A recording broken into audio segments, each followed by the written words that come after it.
పెహల్గాంలో రాక్షస టెర్రరిస్టు మూకల చేతిలో చనిపోయిన వాళ్లకు నివాళి అర్పించే ఒక సంతాప కార్యక్రమం లాంటిది జనసేన పార్టీ ఆఫీసులో ఏర్పాటు చేశారు. దానికి ఆ పార్టీ అధ్యక్షులు, ఆంధ్రప్రదేశ్ ఉప ముఖ్యమంత్రి హాజరై తాను మాట్లాడిన ప్రసంగాన్ని కనుక చూస్తే ఒక పార్టీ అధ్యక్షుడట, ఉప ముఖ్యమంత్రి అట, ఒక నాయకుడట, ఆయన మాట్లాడుతూ ఉన్నారు. పాకిస్తాన్ను ప్రేమించే వాళ్ళు పాకిస్తాన్కి వెళ్ళండి, హిందువులను చంపితే మాట్లాడొద్దా? పాకిస్తాన్ ఎందుకు ప్రేమిస్తున్నారు? ఎవడు ప్రేమిస్తున్నాడు? ఫస్ట్ చెప్పాల్సింది ఎవడు ప్రేమిస్తున్నాడు? ముక్త కంఠంతో అందరూ ఏకతాటిపైన ఉన్నారు. ఎవడో సోషల్ మీడియాలో చెత్త వాళ్ళు మాట్లాడినట్లు సోషల్ మీడియాలో మాట్లాడుతుంటారు. అట్లా ఒక నాయకుడు మాట్లాడితే అలా, ఒక రాష్ట్ర ఉప ముఖ్యమంత్రి మాట్లాడితే అలా, పాకిస్తాన్ను ప్రేమించే వాళ్ళు పాకిస్తాన్కి వెళ్ళిపోండి. ఎవరు వాళ్ళు? ఎవరు పాకిస్తాన్కి మద్దతుగా మాట్లాడారు? పాకిస్తాన్కి మద్దతుగా మాట్లాడారని చెప్పి ఒక్కరి మీద, ఎవరు ఉత్తరప్రదేశ్లో ఒకరి మీద దేశద్రోహం కేసు ఫైల్ అయింది. ఒక్కరి మీద. వాళ్ళు పాకిస్తాన్ ప్రేమించి మాకు పాకిస్తాన్ అంటే ఇష్టం, సంపడం అంటే ఇష్టం అని చెప్పలే. ప్రభుత్వ వైఫల్యాలను కూడా వరుస పెట్టి ప్రశ్నించారు.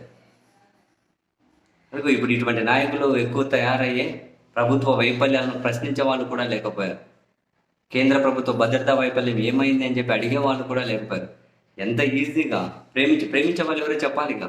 ఎవరు మద్దతుగా మాట్లాడారు? ఎవడు ఎందుకు మద్దతుగా మాట్లాడతాడు?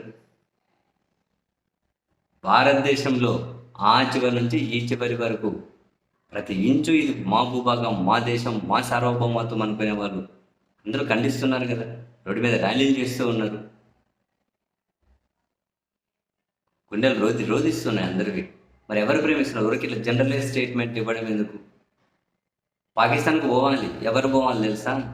ఆ టెర్రరిస్ట్ గాడు ఎవడైతే మతం మీద ద్వేషాన్ని ఎల్లగక్కుతూ ఈ ఈ రాక్షస పని చేశాడో, దేశంలో కూడా కొందరు టీవీ ఛానళ్ళలో కూర్చొని, కొందరు రాజకీయ పార్టీల ముసుగులో, కొందరు నాయకుల ముసుగులో, కొందరు మేధావుల ముసుగులో ఈ ద్వేషాన్ని వెదజమ్ముతూ ఉన్నారు.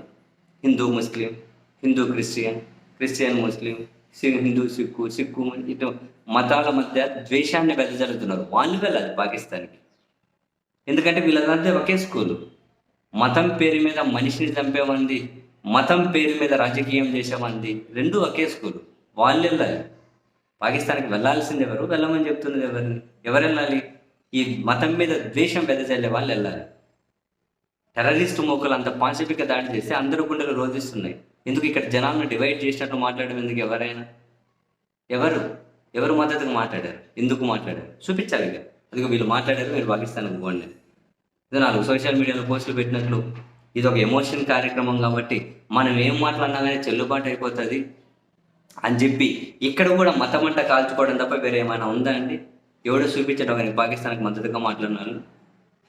యుద్ధానికి వ్యతిరేకంగా మాట్లాడచ్చు, కేంద్ర ప్రభుత్వ వైఫల్యం దాన్ని లేవనెత్తుతూ మాట్లాడచ్చు. ఇవన్నీ దేశం మీద ప్రేమతోనే మాట్లాడతారు. కనీసం కోర్స్ అందరికీ ఇవన్నీ అర్థం చేసుకునేంత కెపాసిటీ ఉంటుందని చెప్పి మనం అనుకోలేండి, అది వేరే విషయం. కానీ ఆశ్చర్యం అనిపిస్తుంది. చనిపోయింది ఎవరు? అందరూ చనిపోయారు. అన్ని మతాల వాళ్ళు చనిపోయారు. వీడు ఎవడేమంటారు, ఏ ద్వేషంతో అయితే ఒకటి రాక్షసత్వం ప్రదర్శించారో మతం పేరుత, అదే మతాన్ని ఫాలో అయ్యే వాళ్ళు చనిపోయారు. అదే మతాన్ని ఫాలో అయ్యే వాళ్ళు రోడ్ల మీద పడ్డేవాళ్ళు జీవితాలు. అదే మతాన్ని ఫాలో అయ్యేవాళ్ళు అదే మతాన్ని ఫాలో అయ్యే వాళ్ళే. ఒక పిల్లోని కాపాడడం కోసం భుజానికి తగిలించుకొని 40 కిలోమీటర్లు పరిగెత్తుకుంటూ వచ్చి ఆ పిల్లోని కాపాడింది కూడా ఈ రాక్షస జాతి ఏ మత విద్వేషం జిమ్మాడో ఆ మతం ఫాలో అయ్యేవాళ్ళే. వాడు రాక్షసుడు. మిగిలిన వాళ్ళందరూ అట్లెందుకు అవుతారు? ఎవరైనా కానీ ఏ మతమైనా రాక్షసులు ఉంటారు. రాక్షసుల్ని ఏరివేసి ఇమ్మని చెప్పడం వేరు, ఆ మతాన్ని ఫాలో అయ్యే వాళ్ళు మీరు వెళ్ళండి, ఈయన మతాన్ని ఫాలో అయ్యే వాళ్ళు వెళ్ళండి అనలేదండి.